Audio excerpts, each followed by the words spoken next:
This is KHQA Sports. Well, tip-top of the evening, everybody, and welcome to Sports Final Friday, where tonight we had some big-time business to attend at Blue Devil Gym, and in that spirit, I yield my time now to the sophomore senator from the great state of New York, the Honorable Mr. Will Wilson. You got to mention Chicago there too, Chris. Sure. Well, a big test tonight for Andy Douglas and the Blue Devils. Undefeated Galesburg in town. QHS riding their two-game winning streak after squeaking one out against Springfield United. It was all about matching up with the Silver Streaks, and this one currently ranked number 8 in the state. Blue Devil Gym packed to the brim in this one. QHS trying to erase an early second half double-digit deficit. Here's a good way to start. Reagan Tenhouse going to find his buddy Jacob Job, who uses the left hand, puts it off the window. Lincoln Elby coming back in transition. 3-ball working for Mr. Elby this year, working for him tonight as he bangs that one home. Top of the key. We'd see more from Mr. Job after that. Had a nice fourth quarter, trying to bring his squad back. Strong move to the cup. Uses his shoulder, gets the shooter's roll in that one. Galesburg too strong down the stretch in this one, though. QHS couldn't find their way back after getting into early foul troubles. They go down tonight. Galesburg remains undefeated as they beat QHS 62-44. QHS now 5-3 and 1-2 in the Western Big Six. One score to pass along to you real quick before we move over to Chris. Q&D falls in a tough one tonight by 12 to Breeze Mater Dei, 70-58. Justin Bordorf, 33 points in that one. Over to Chris. What is it I always say? There ain't no party like an Orange Crush party. Apparently this one a formal. Check out the kids in the hangar tonight. Natalie attired for Macomb's showdown in this one with Liberty early on. Ty Dively sets the tone for his team. Meanwhile, in the first quarter, Liberty struggling to score. Fortunately for Michael Mast, who misses right there, Tatum Rowe has his back. Nice move by Mr. Rowe. Nice putback. We're tied at 2. Then it would be Macomb going on a 7-0 run. Damone Doyle, touchdown pass to Jacob Billiter. That kid can flat play. Had 16 points in the night. More on him in a matter of nanoseconds. Did I mention Mr. Billiter? Pull-up jumper not good.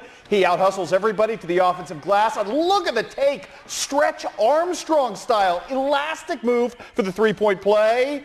More to come in this game, though. Liberty answers back after trailing by as many as 7 at this point. Reed Wolfmeyer, he's going to go floor length in this one, set up the offense, and then he's going to complete the offense. So he gets the rebound, the assists, the score. He kind of got it all on this one. Good stuff from Mr. Wolfmeyer and a pretty darn good night. More from him to come as well. Macomb, however, for most of the rest of the second quarter, all the way into the fourth quarter, led by as many as 20 points. Again, more Ty Dively in this one. Liberty made it much closer down the stretch, but still, Jacob Billiter, 16 points, too much. Macomb wins by 11 tonight. 60-49 was your final. Payson and Illini West, strange game tonight at IW. Payson led by as many as 16 in the first half. Chargers got back to within 6 at halftime. Payson still looking for that revenge after losing at Pittsfield to IW. Look at this, though. Payson comes out. Brian Ray's speech must have been great. Trevor Myers starts it, and then it's Drew Burwinkle, the master of the run-out tonight. Monster night, monster start to the third quarter where he had 10 points alone, most of them on run-outs. I leave you more evidence of this after the Nolan Ard miss. Nolan Ard with 27 points tonight, so he didn't miss often. It is Hunter Flessner hooking up with Mr. Burwinkle again. Burwinkle tonight, 32 points, monster night for him. IW trying to end that momentum any way they could. They looked at Colton Mellinger, who's going to get the traditional three-point play to kind of stymie the bleeding, but it was only temporary. Good stuff from Payson from there on out. Huge third quarter for these guys. Hunter Flessner, he is an absolute monster. Kelly Sears told me tonight this kid needs to learn how to play inside linebacker. He's got that kind of body and that kind of game. And then more of Burwinkle on his career night. Payson Seymour leaves no doubt tonight, silencing the Chargers 75-62. How about one of the great best-kept secrets in our area right now? West Prairie 11-2, and if they could beat Prophetstown tonight, they would win the United Christmas Tournament. Dustin Logan, you know him as an offensive lineman, pretty good low-post presence in this game, who had 3 big buckets in the first half, ably assisted here by Devin Boyer with a 3. It's already a huge lead. End of the first half coming up right here. Luke Farquhar, you're running out of time, buddy. You better get it to the cup, and he does. The running bank shot for the buzzer beater. It's a 37-18 lead at the half for West Prairie. They are legit kids, playing good ball. They've got Jamie Cousins as well, who we didn't even mention to this point until he hits the 3. Just flat out knocking down jumpers. Great night tonight for West Prairie, who improves to 12-2 on the season. A little Matt Blackledge here for you as well. Getting on the floor, getting after it, and eventually getting the bucket. 57-40 your final as West Prairie wins the United Tournament. How about Jacksonville tonight? They pulled off the big upset earlier this season against Lanphier. Does Sean Taylor have more magic tonight against Southeastern? Well, the early question, or Southeast I should say, the early answer to that was no. Spartans leading 6-0 on the D'Angelo Hughes jumper right there. Crimsons, though, responding right here. Johnny Peak with the floater, and then Brady Hayes going long, drops in the three. Jacksonville only down by 1 at this point. Southeast, though, the Senators about to drop the hammer in this one, and they would drop it rather significantly as Jacksonville ends up getting beaten and thrashed a bit tonight on the road. 60-36 was your final there. Other scores to pass along to you tonight from the state of Illinois. Southeastern, too much tonight for West Central, winning 47-33. North Green wins over Pittsfield 42-40 in a squeaker. It was Unity getting felled on the road over in Northeast Missouri to Palmyra. Trevor Menny, nice night for him with 13 dimes. Beardstown loses to Brimfield, and Peoria Heights gets a squeaker win at Rushville. 47-45 is your final. Now here's Will. Let's head on over in Missouri, Scotland County at Knox County tonight at the Hot Box. Ryan Strange doing the long distance thing early on as he finds that one from three. Scotland coming right back courtesy of Sturgis Nupp. He's got the nice flow going as well. Mr. Strange doing some nice defensive work for the Eagles as well. Takes that one in basket and the foul. Finished with 24 points and 7 boards tonight. Jacob Blessing back down the other way. Nice turnaround floater as him and Knox, they get a nice win tonight as they travel over to Knox County and get it done 66-54 over the Eagles. How about some scores to pass along to you in the state of Missouri as well as up in Iowa?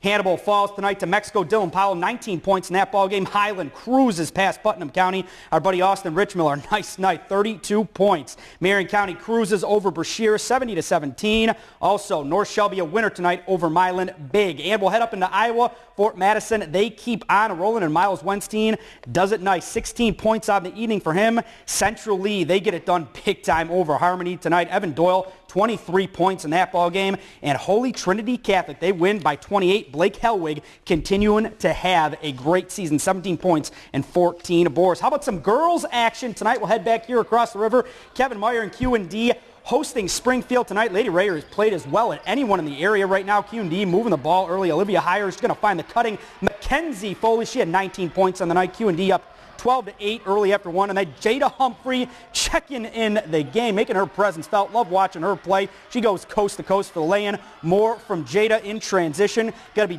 dishing it out this time. She's going to find her girl, Sarah Arnold, who's going to be feeling it from the corner. Nothing but nylon for her. Arnold coming back down the floor. She's just going to take that one right to the cup. Springfield, though, big second half from them, and they take down the Lady Raiders tonight at the pit by a final score of 61-48. Q&D now 7-4 on this season. Back over into Missouri, Scotland County and Knox County girls in this one. Chelsea Wood getting all pumped up in the interior right there. She gets that one to go. Then Knox with some defense. Shanna Elder, the smaller guard. She can just flat out play. Randy Slaughter, the girl with the best name on the floor. She drives and gets that one in. Knox continued to respond in this one. Madison McCabe stroking three. Scotland just didn't miss tonight. Khalees Bear, she hits the three, and they get it done and complete the sweep tonight for Scotland County as they take down Knox 50-47. Some girls scores. Let's send those over to Chris right now.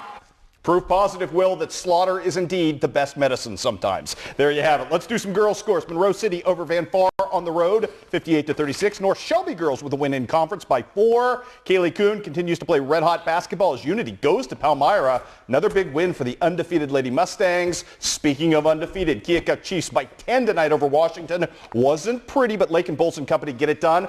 Good news all around in Southeast Iowa on the girls' side. Central Lee, too much for Harmony, and we have got Holy Trinity improving to 7-2 on the season under new coach Tony Johnson. Good for him. Great win tonight over Cardinal. Now here's Will with some bonus basketball. Well, you mentioned not pretty, Chris, and it wasn't pretty at all for Pathway in this one. Quincy Homeschool in action tonight. Andy Kasula coming out, and he'd be dishing it out early. They'd be throwing the ball around. Ben Kasula going to get this one and just be burying the corner three. Had a couple in the first half. Chris Hickman going to get the ball on the inside, or I should say he'd be driving. He's going to miss this one. And then Aaron Peters, the big fella, he gets the putback to go.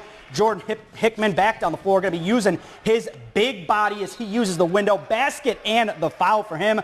Quincy Homeschool rolls tonight over Pathway. They have no problem. 88-27, the final. Let's pass it over to Chris and finish this one up.